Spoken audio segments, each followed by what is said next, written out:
Greetings and welcome to the Ryder Report. Thank you for joining us. I'm Ryder Bullock. Let's start with the NBA. And I don't know what I watched in Los Angeles tonight. I really don't, because the Phoenix Suns, without Devin Booker for basically the entire game, without even pretending to care he's not there, they walked into the Lakers building and absolutely tore down a team that's been playing some of the best ball. And I don't want to hear, oh, Ryder, it's the schedule, it's fatigue. Enough, enough, enough. You're at home. You want to be a contender. You can't play like that. Well, I'll start there, okay? And then I want to talk about Dillon Brooks. I mean, you got to be kidding me.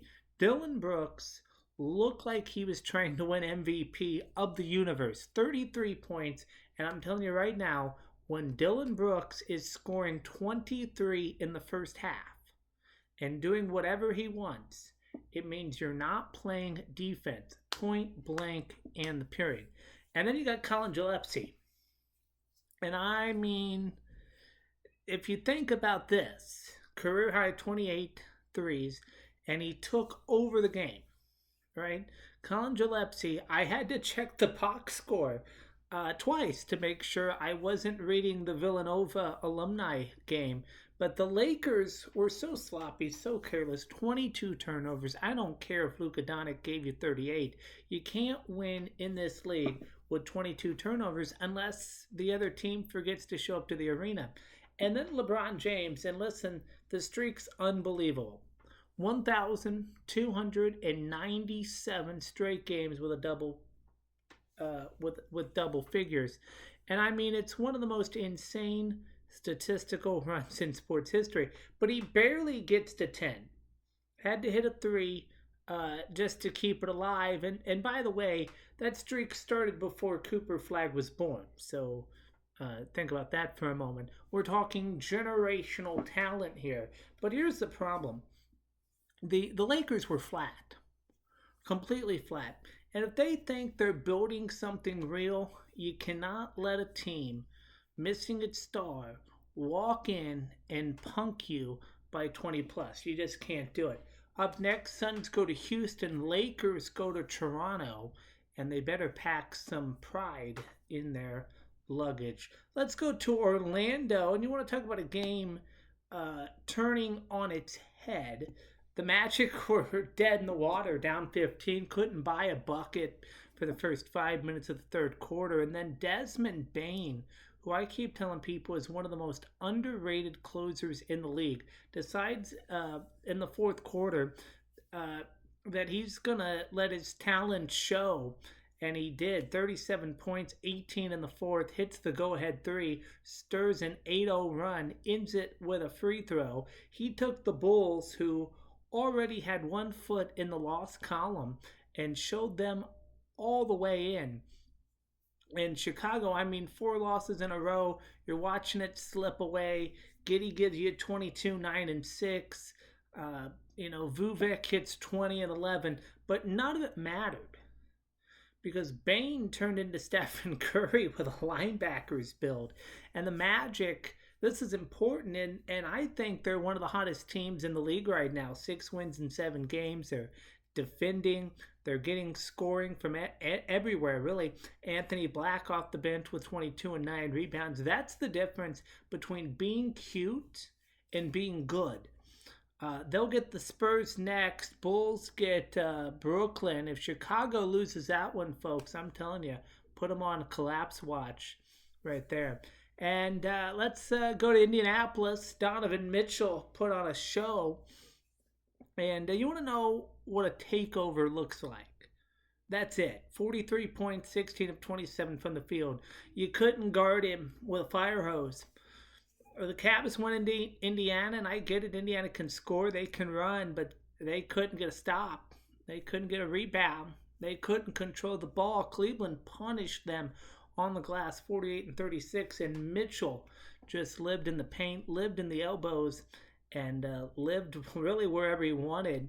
And how about Jalen Tyson? The guy gives you 27-11 on 10 of 13 shooting. You think he's going to do that again? Probably not.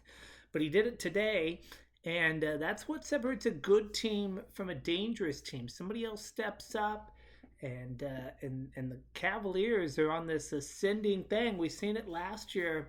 But again, the Pacers wiped them out of the playoffs, and this is a completely different Pacer team. We know that. No Tyrese Halliburton, and a lot of their stars are injured right now.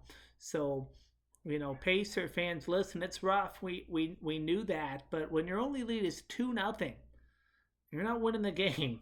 Siakam had 26. Nembhard's back. He dropped 21, but the turnovers killed him.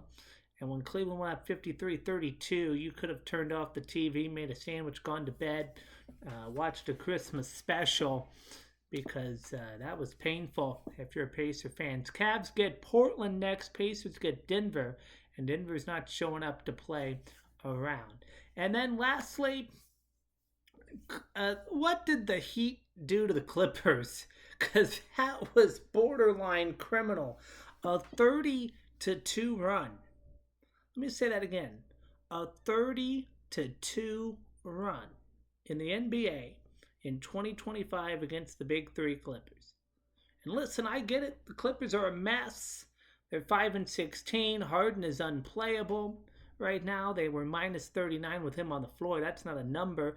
That's a disaster. Kawhi gave you 36, had 19 in the fourth, tried to drag the corpse out of the team back into it, but can't overcome a 30-2 run. Nobody can. And then Miami, 24 threes, ties the franchise record. They're making 140 like it's a light jog. Norman Powell against his old team, 30 points. Bam! Gives you 27 and 14 in 32 minutes. Hero and Wiggins, 22 each. This was a beatdown, no doubt about it. Clippers made it interesting late, and by interesting, I mean less embarrassing.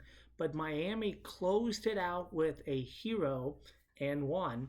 And then back-to-back threes from Powell and Wiggins. Good night. Miami goes to Dallas. Clippers go to Atlanta. And let me tell you right now, if the Clippers start 5-17, I don't want to hear anything about this team being contenders. That ship has sailed and is probably sinking 20 miles off the shore right now. So, final thoughts. The Lakers, they're embarrassing. Clippers, you got to call the fire department.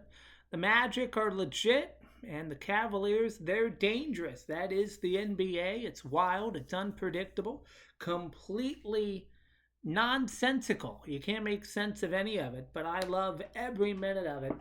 And with that, we transfer over to the NFL. Week 13 of the 2025 NFL season began, as it so often does, with the familiar aroma of Thanksgiving. Family gatherings, full plates, and football served as the nation's shared soundtrack. But this year, the holidays offered something rare. The Packers, the Cowboys, and the Bengals, all underdogs, emerged victorious. It marked the first time since the NFL expanded its Thanksgiving slate to 3 games that every underdog bit back and won outright. A reminder, perhaps, that in the NFL, certainty is as fleeting as autumn daylight. Then came Black Friday, where the Chicago Bears, a franchise steeped in tradition but seeking a new direction, extended their winning streak to 5, behind the powerful legs of Kyle Mongange and DeAndre Swift, each topping the century mark on the ground. Chicago rode past the Eagles with authority. A team once searching for identity now seems to be carving one out week by week. Sunday's early window delivered its own blend of spectacle and surprise. In Los Angeles, Carolina quarterback Bryce Young summoned 2 cold-blooded fourth-down touchdown strikes from 33 and 43 yards, guiding the Panthers past the Rams. Up the coast, San Francisco tightened the NFC West race with a commanding win over Cleveland. Tampa Bay snapped a 3-game skid. Miami claimed its 3rd straight. Houston its 4th. And Jacksonville cruised by Tennessee. And in New Jersey, the Jets edged the Falcons with a field goal as the clock showed nothing but zeros. In the late afternoon, Seattle's defense delivered a shutout of the Vikings and rookie quarterback Max Brosmer's NFL debut, a debut he'll hope to forget, punctuated by 4 interceptions and a pick six. Meanwhile, Buffalo ran roughshod over Pittsburgh, and the Chargers sailed past the Raiders, who in their first outing without dismissed offensive coordinator Chip Kelly struggled simply to move the ball. Sunday night offered drama benefiting the primetime stage, the Denver Broncos outlasting the Washington Commanders in an overtime thriller. And on Monday, the New England Patriots became the league's first 11-win team, dispatching the Giants with the kind of precision we've come to expect from them in seasons of consequences. So, Week 13 delivered from all corners of the league. Stories are emerging of teams rising, of contenders wobbling, and questions demanding answers.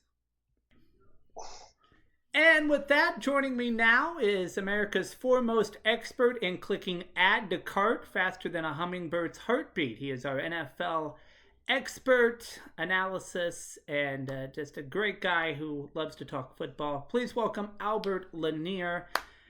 Albert, Thanksgiving did not disappoint. It certainly didn't. I guess with all that talk of clicking, I guess I'm suddenly like Superman. Right. Faster than a speeding internet connection.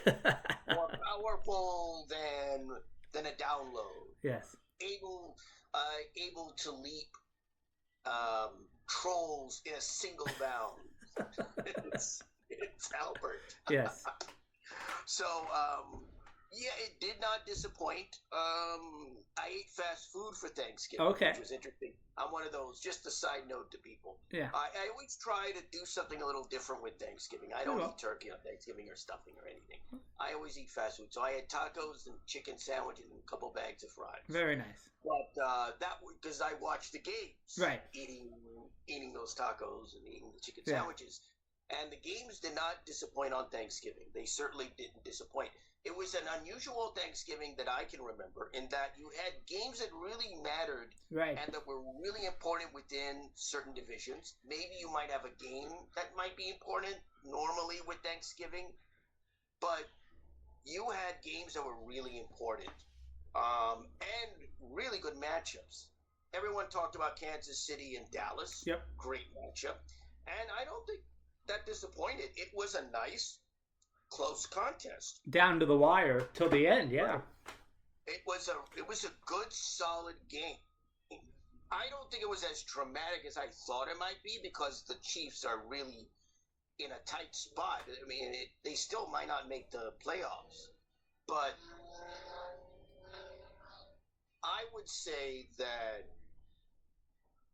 game was really highly watchable and eyeball catching for anyone who's into football.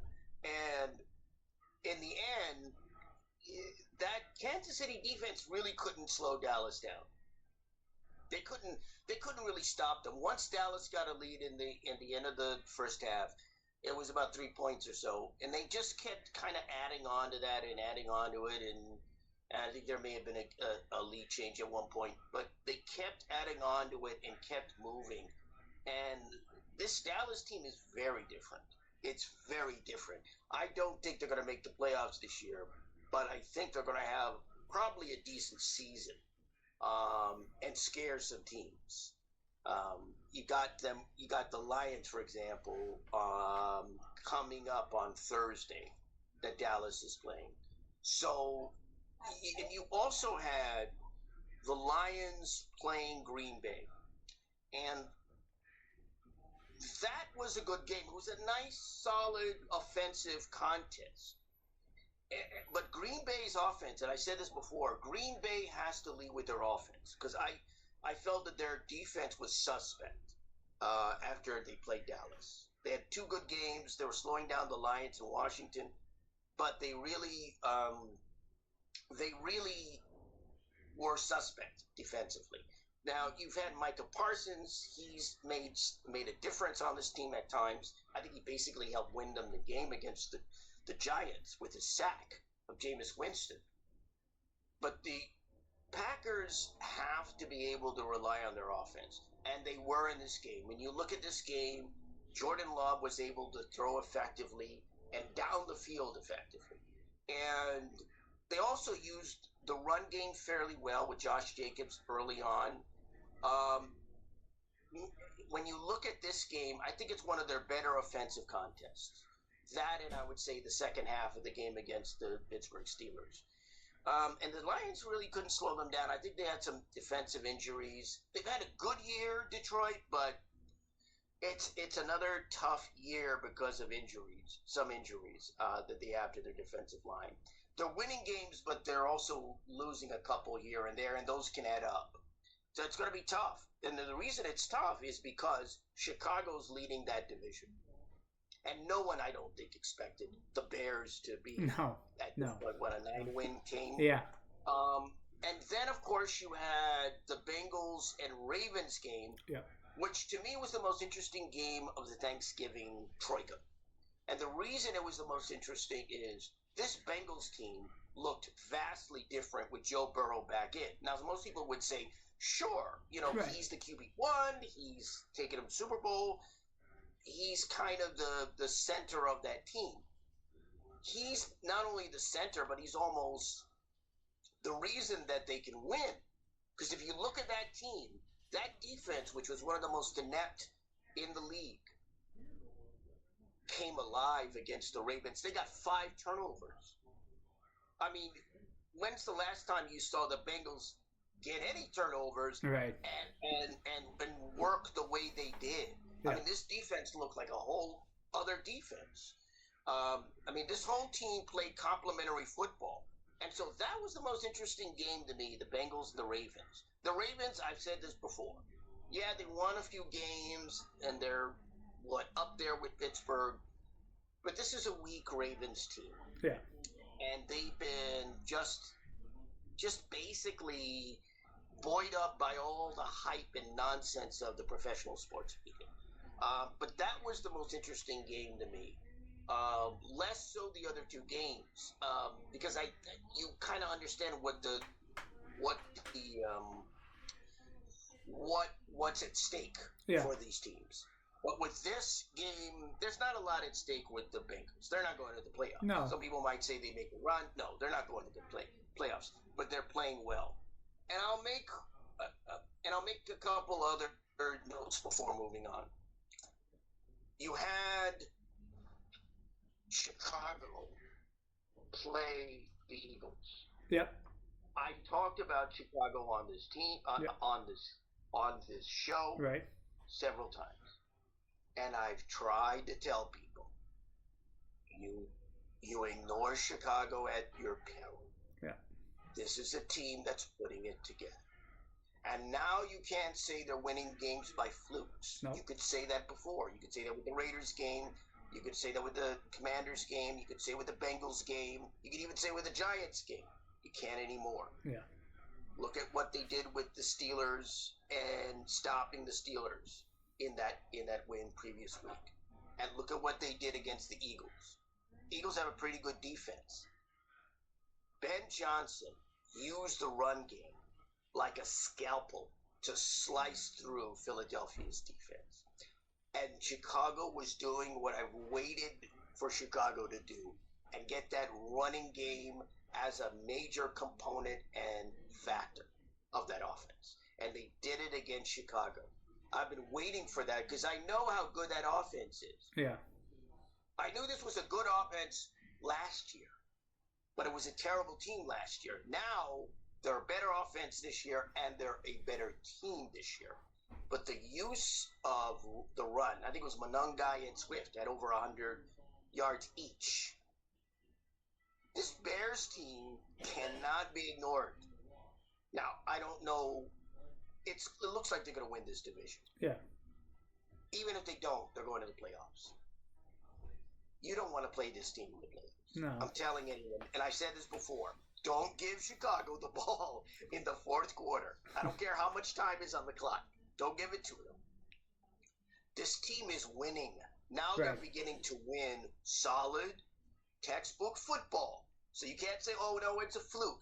Oh, they're playing bad teams. the Eagles are a team that's leading the NFC East. Yep. And they are the still reigning Super Bowl champions. Right. They're still a good team. They're a dysfunctional team. I've said this before, and people are beginning to see it now. This Eagles team is dysfunctional. There are problems in this team. I don't know what the beat reporters with these outlets are finding out, if they're finding out anything about the Eagles, but they need to do some homework and start looking into what's going on with this team, because something is wrong here. It's not A.J. Brown. It's deeper than that. It's been going on for a couple of years now. Okay. And no one wants to talk about it. I don't know why. They don't want to talk about it. But and the last thing I'll say is Sunday Night Football. Yep. The best game of the week. Fantastic game. This Washington team has been in decline. Right. And for some reason, I don't know how Quinn did it, he got that team fighting and playing up to a standard that they had last year. I mean, they have nothing to fight for. They're out of the playoffs. But this team looked dynamite.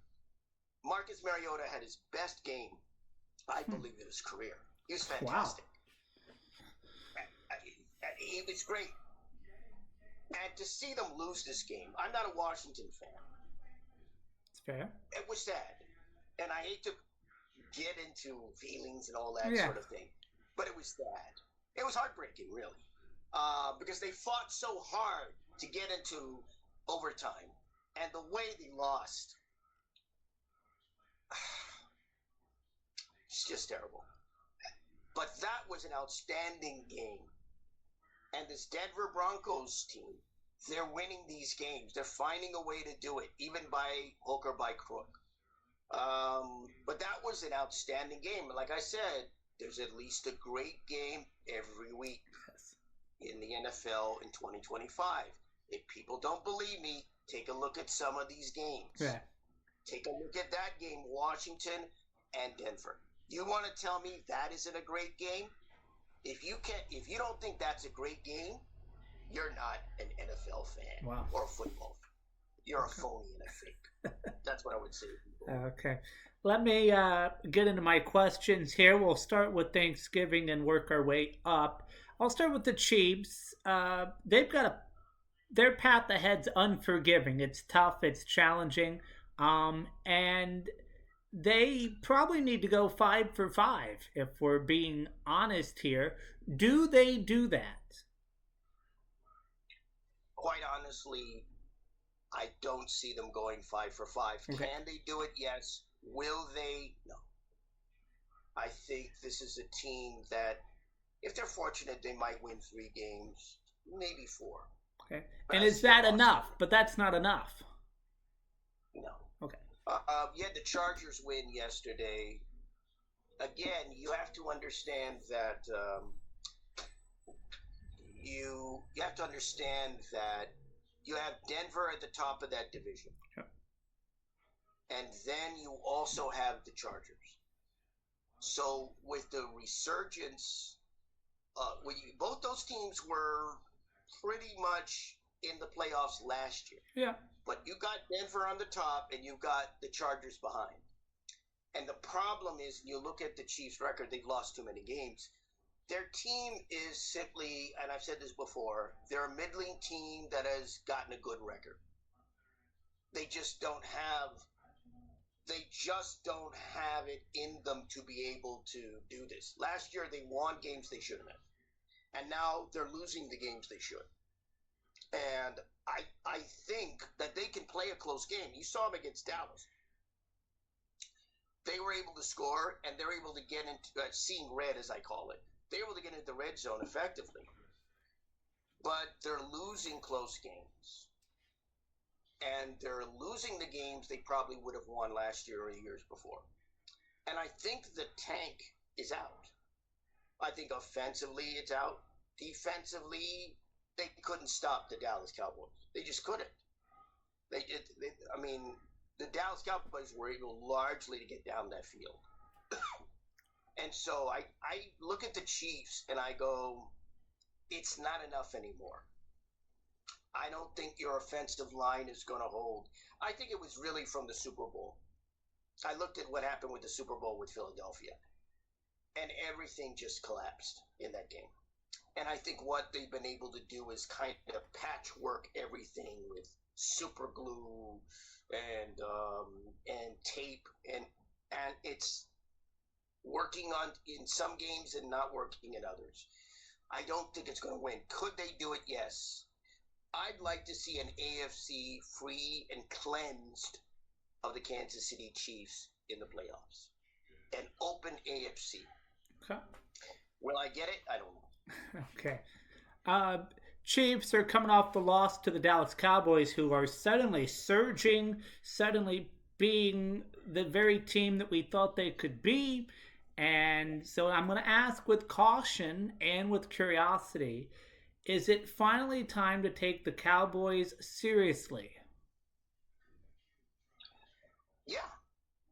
I don't know if you could take them seriously as a playoff team because I don't really think, speaking from with my analyst hat on, if you want to literally go there, from an analyst perspective, I don't think they will make the playoffs unless the Eagles collapse or some team in the NFC collapses.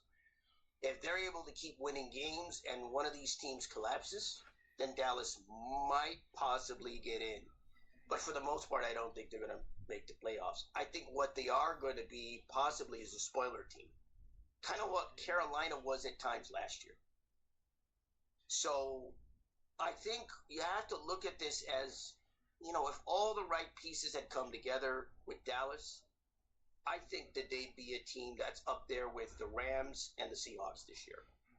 If you had all these pieces together with the defense and the offense, the way it is now, I think they'd be one of the top teams in the NFC and in the NFL, but it just came together later, as I figured it would. Yeah. I figured the defense would get better later on. It did, partly because of the deals that were made, but also because you have returning players. And that seems to be a trend with Dallas when they have not so great teams. Last year, their defense started playing much better later on in the year. And also, I figured that Dallas would be winning games. So both aspects that I thought would happen are happening now. I see Dallas as a spoiler team. They make it to the playoffs, great. I just think statistically the odds are against them. And it's kind of, too little, too late in many respects. In the sense that their path is just so hard and difficult. So unless something happens and an NFL miracle occurs, I don't think Dallas will go to the playoffs, but they should be taken seriously. The way they're winning games is impressive. Not just the Raiders game, but also and the Eagles game especially, but also I guess against the Chiefs. Does perfect. Switch over to Cincinnati. Does Burrow's return change anything for Cincinnati? I think it changes the way they play. Okay. Like I mentioned earlier, this is a different team. I mean, the way they played against the Ravens. Granted, it's a divisional game, and you probably play the Ravens during the year, but the way they played the Ravens, the defense in particular, this is a defense I haven't seen in Cincinnati. And it's something about Burrow. He comes in, he can rejuvenate that team. He's one of the few quarterbacks that I've seen that can really win games for that team. He's one of the most talented quarterbacks in the NFL. And he's one of the most effective in many respects because he's kind of like Andrew Luck. A lot of that team is on him. But he seems to be able to shoulder it and to go out there and do it. He sort of has that kind of innate confidence that, this is the job, then I'll do the job. But that team comes alive when he's the quarterback. Nothing against Flacco, but that guy can win games. I mean, I've seen him battle against other teams, and he's one of the most talented quarterbacks playing in the NFL. Pure talent. There are very few quarterbacks who have the talent of Joe Burrow. in the league. He's just one of the most talented quarterbacks I've seen. Okay. Let's switch out west. The San Francisco 49ers find themselves at 9-4, not perfect, occasionally banged up, but positioned at least for the moment for the kind of late season push contenders are made of. The question, are they poised to strike in January, or are we just simply hanging on, just trying to push forward? I think that they have kind of made, I guess it would be diamonds out of coal. Okay. The 49ers are playing with a number of their playmakers injured, especially their defensive playmakers. You know, with Fred Warner and Bosa going out. And this team has managed to win games. When Mac Jones was in, he played well in the QB1 position. And this is a team, fortunately, McCaffrey's still healthy as of now, as of this moment. And he's been able to run effectively this year. And you have a couple other, you still have Kittle in. This team has been able to win despite having a number of playmakers injured.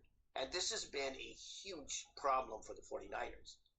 They just have had a lot of injuries, and they've been an injury-prone team, more so than others. And somehow Shanahan, and I think he really isn't being given any credit for this, or very little credit, he's managed to put together a team that's winning games, even with the banged-up defensive line, even with the QB out, Purdy's back in. He's managed to make this 49ers team a viable contender for the playoffs in the NFC. And you got teams like the Rams and the Seahawks who are really good. And you got the 49ers. Unfortunately, though, even if they get to the playoffs, it's going to be really tough sledding for them. I think it's really going to be hard. I don't really think this is a Super Bowl year for this team. But you never know. This is a team that could do some damage because they have the recent playoff experience. And if Purdy's in, and you have enough of your playmakers on that team, they could manage to at least win a game. So it's going to be interesting with the 49ers. They may do some damage. If they get to the playoffs, they may do some damage. I don't see them going to the Super Bowl, but I do see them possibly winning a game if they get to the playoffs. Okay. Want to stay on the 49ers for just a moment, and that I'm trying to get their record. That doesn't. 49ers are 9-6. The Cowboys are 6-5-1. Who is better set up to get to the playoffs, Dallas or San Francisco? Well, obviously, Dallas has a better roster. Well, not necessarily a better roster. Sometimes it's a better roster. I think they have a better set of playmakers, or better number of playmakers with the 49ers. I think if Dallas were to go to the playoffs, they might do some damage. Okay. Perfect. Let's switch gears to Indianapolis. A month ago, you and I were talking about the Colts being the number one team in the AFC. They might make a legitimate run in the playoffs. Now, today, as you and I talk, they're second in the AFC South. They're coming off 2 bad losses to Kansas City and a controversial loss to Houston. Are they stumbling, or should Colts fans be hitting the panic button here? I think they should be concerned because you've got the Jaguars coming up. Yep. And what's happened, I mentioned this a little previously, teams are playing the Colts hard now. Yeah. You know, they may not know what it takes to entirely win. Some of them are winning nonetheless. But the teams are playing them hard. You look at the Colts, when they played Atlanta, they won in overtime in that game. And Jonathan Taylor was the reason, I would say, because he ran in for a touchdown. the Colts right now are they've got some tough games on their schedule. They had the Chiefs, and that was a tough game. And the Texans are playing better now. Their offense got better under Davis Mills, and their defense has been playing extremely well. So now you're playing a team that's improved. I still think that the Texans are what I call are still a mediocre team, not a great team, but they're playing well right now, and they got some of their ducks in a row right now. So the Colts, I said before, they got to focus on 10 wins right now. The concern right now is the Jaguars. And the Jaguars are an uneven team. They're what I call a good-bad team. But they're still managing to win games. And so what the Colts have to do is they got to get to 10 wins. And they got to find a way to, if they don't have to win out, if they can't win out, then they got to at least win the plurality or majority of their games. They got to find a way to win. You know, just like they did against Atlanta, and also against the Cardinals. That was a kind of tough game for the Colts early on, because the Cardinals were coming up in that game. Okay. They got to find a way to win some of these close games. They were winning them before. They got to continue winning them now, because if they keep losing some of these games, obviously. You got Jaguars, you got Texans. They've got to at least win a couple more games. And I'd say at least 2 or 3 more games, at least, to give themselves a chance in that division at this point. Okay. I'm going to talk about something I don't usually like to talk about, and that's officiating, but this was a clearly bad officiated game. On a 3rd and 15 play from the Colts 25, Houston appeared to let the clock hit 0. No delay of game was called. C.J. Stroud passed to Xavier Hutchinson, and Colts cornerback Kenny Moore was called for pass interference. Your thoughts? Well, you know, to the making of bad calls, there is no end.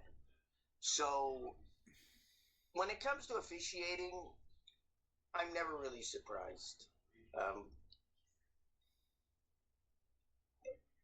I could talk ad infinitum about how bad officiating ruins plays, ruins games.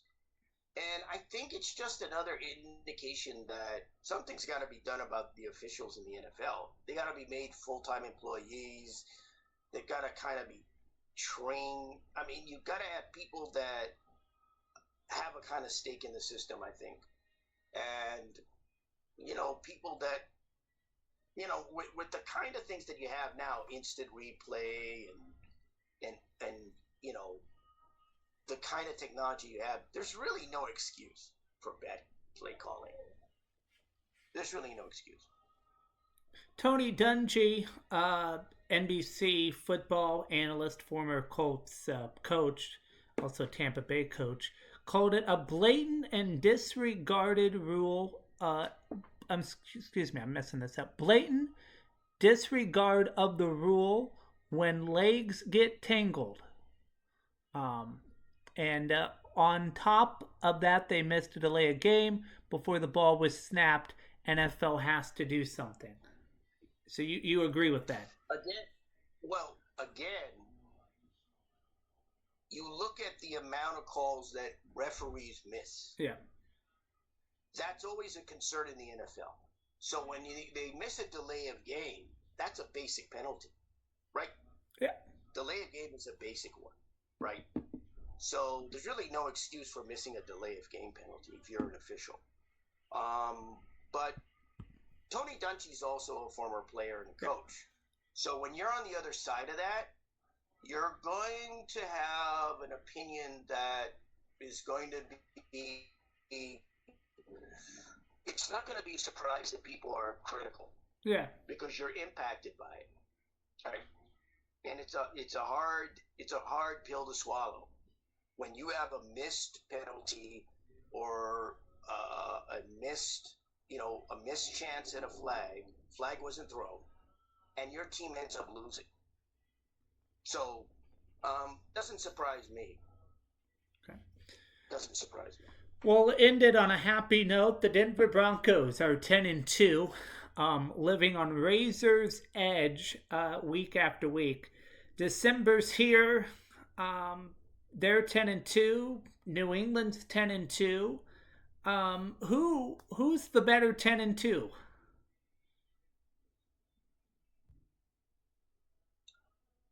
I think New England. Okay. I think they're a little bit more of a consistent team. I think New England is a team that's been able to kind of. I think what's happened there is kind of a real success story with Mike Vrabel. This is a team that doesn't have a lot of playmakers. They don't have a lot of stars. They don't have a lot of big players, and they've been able to win 10 games now. Yeah. And turn around from being a cellar dweller to a top tier team in the AFC.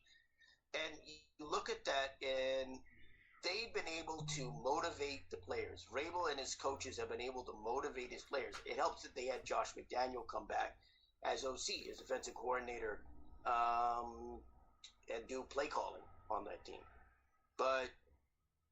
And he's a really good OC. Not a good head coach, as people saw with the Raiders, but a very good OC.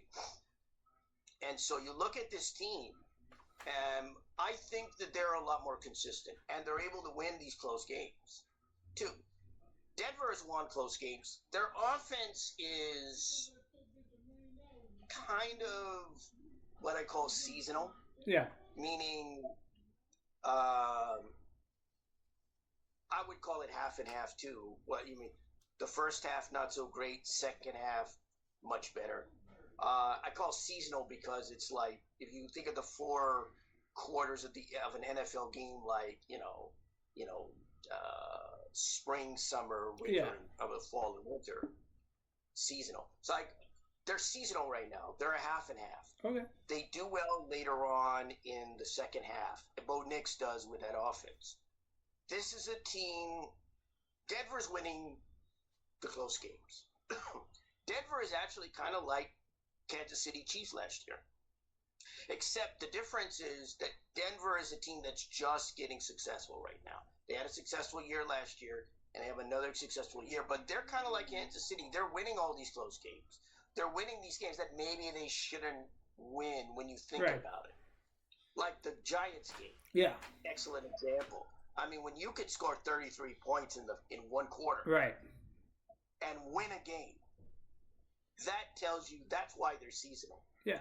So I think the Patriots are a better team than Denver. Denver's got an outstanding defense, and that offense is good, but if they're half and half, you can't be the number 1 seed and be half and half. Well, but they are right now. Yeah. The question is, can you go into the playoffs and win in the playoffs as a half and half? Right. That's going to be the key for Denver. That's what they're going to have to try to do this year. And we'll see what happens with that. Okay. NFL season is rolling. It's rolling fast. It feels like you and I were just discussing week 1. But where do we go to listen to the Wise Guy Show? The Wise Guys Show is my own show about the NFL football, and you can check it out by going to Ryder Albert Lanier 3434, or should I say at Ryder Albert Lanier 3434, or Ryder Albert Lanier on YouTube.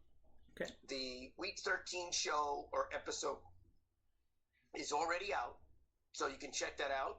Check out the Week 13 show. I did a little early, so I didn't include all the games on Sunday, so I decided do a little early because of Thanksgiving. But that's been out already. So go to Ryder Albert Lanier, and that's at Ryder Albert Lanier 3434 to listen to and watch the Wise Guy Show. Okay. Perfect. He's Albert Lanier. Always a pleasure. We'll be back with you on Monday to discuss Week 14. He's Albert Lanier. Always a pleasure to talk football with him, and looking forward to watching his Wise Guy Show on YouTube. Want to switch gears though from the NFL to college volleyball, and this, I'm going to be honest, is a sport that I just recently got into this past season, and there are so many good teams in college volleyball right now. It is mind blowing. But one team that sticks out to me is Nebraska, and they are the overall number one seed in the tournament. We'll break down the bracket here in a moment, but I want to say this: Nebraska is not your run of the mill number one seed. This is not one of these, oh, they're hot at the right time teams. No, they're 30 and 0. 30 and 0. Think about that. You don't luck your way into 30 wins in college volleyball. That doesn't happen. You don't stumble into a .350 hitting percentage. You don't get there with smoke and mirrors. So I'm going to say this: Nebraska is legit. Nebraska is an absolute wagon. And I'm saying this underlined, bold, italics, a wagon. You got Danny Brisbane, Kelly, first year, steps in, looks like she's been coaching this team since 1983. She's got them humming. And how about Riley, the setter, AVCA Player of the Year semifinalist? She's basically running the offense like Peyton Manning at the line of scrimmage, checking, reading, adjusting, slicing teams up. They've got LIU on Friday night. Good luck. Good luck. Now let's get through the bracket, because honestly, some of these seedings are a little head scratching, and I don't want to go after the committee, but what are we doing? Because some of this is wild. Kentucky at 2. People are going to say, Ryder, they won the SEC tournament. Yeah, I know. I watched the games. They're at 25 and 2. They're good. But here's the question that a lot of teams are going to have to ask themselves: are they Nebraska good? And the answer to that is no. Nobody is Nebraska good. So Kentucky, they're fine at 2. Texas at 3. Texas, I need you to relax for a minute. You'll be fine. You travel well. You'll try to convince me it's disrespect. It's not. You didn't win the SEC tournament. That's how it works. That's life. Pitt at 4. Okay? And I love Pitt. Okay? Love them. Olivia Babcock, reigning Player of the Year, absolute force. If they get rolling, they can beat anybody. But again, here's the question: can they beat Nebraska? Maybe. I don't know. You got the defending champion Penn State at 8, 18 and 12. That's their record. Listen, I don't care if you won last year. You go 18 and 12, you're not sniffing the top line. That's the rules, right? They'll complain.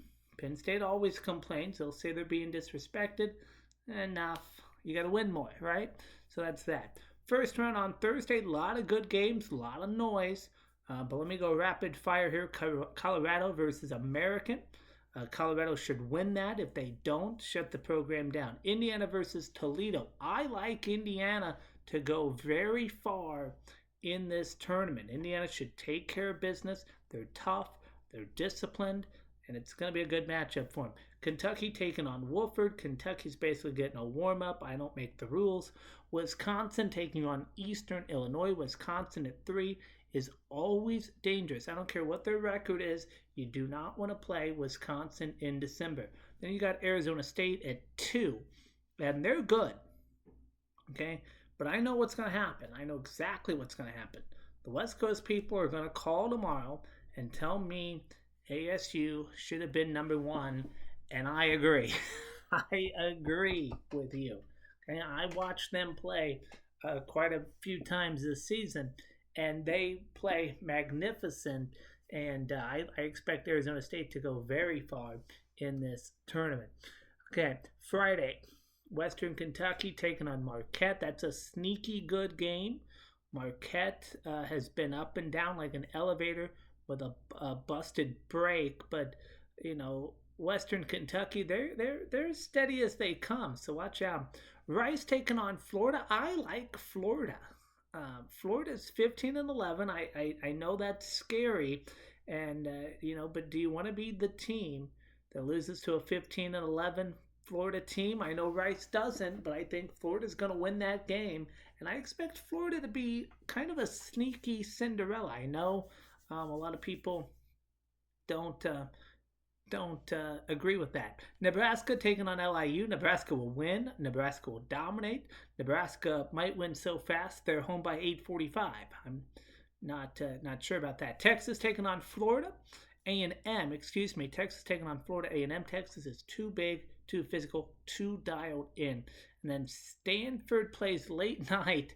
And Stanford in the tournament is like UConn women's basketball. You never count them out. If they get to Kansas City, I will not be surprised, and I don't think anybody should be either. Second round and beyond, I'm telling you right now, write it down, carve it into stone, put it in an envelope, and seal it. Nebraska's path is not easy, okay? But I like them to go all the way to the championship on December the 21st. Okay? Very good. I like Indiana. Indiana could cause problems in round 2. Wisconsin is lurking as a potential regional nightmare, but I think they hang on there, and I like I like Indiana all the way to the Final Four. Okay? Another team that could be a nightmare is Purdue. Okay, Purdue's the 3 seed. They play physical, tough, and I like them to slide into the Final Four. Other teams to keep your eyes on, of course, Nebraska. They're my other Final Four pick. Texas, Pitt, Wisconsin, Stanford. Take any combination of those 5, and you're watching elite volleyball. Okay, think Nebraska, Texas, Pitt, Wisconsin, Stanford, Purdue, Arizona State. Okay, that's your Elite 8, really. And how about Nebraska and Purdue in the Final Four? Indiana, Arizona State. I like Nebraska to beat Purdue. Give me Arizona State to beat Indiana. And I think Nebraska's hot. I think Nebraska's good.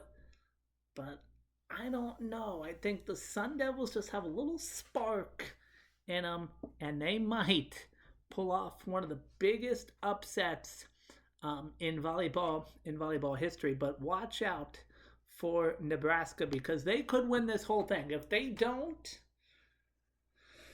Arizona State does. But what do I know? I've only been watching this for a year, so take my analysis with a grain of salt.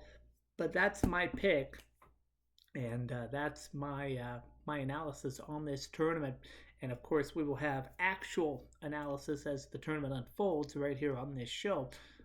First rounds are on Thursday and Friday. Second round Saturday and Sunday. Looking forward to that. Here is tonight's final thought. You know, in sports, and especially college football, we like to talk about passion, loyalty, and tradition. LSU has all of that in spades, and no one doubts Lane Kiffin knows how to coach a football team. But here's the thing. When a coach jumps ship after a season you've just won together, when he leaves a team he guided to unprecedented success, he doesn't get to coach his old team in the playoffs. That's not a rule written on paper, it's a principle. It's about integrity. It's about respect. Kiffin says he loved Ole Miss. He says he's grateful to the players and staff. He talks about the thrill of LSU and the lights of Tiger Stadium, the history, the money. But none of that erases the fact that he just walked out on a team he built. And the fact that fans tried to run him off the road tells you everything you need to know. People feel betrayed. Now, make no mistake, LSU has welcomed him with open arms, and he'll get every resource imaginable to win games. But you don't get to have your cake and eat it too. You don't get to enjoy the fruits of your work at Ole Miss in the postseason while signing a fat contract in Baton Rouge. That's just how it is. In college football, as in life, your actions have consequences. And in this case, the consequence is clear. You don't coach the Rebels in the playoffs. Period. Passion is a beautiful thing, but integrity is priceless. That'll do it for me on this Monday night. Till next time, Ryder Bullock reporting. Thank you for your time, and thank you for letting me share mine.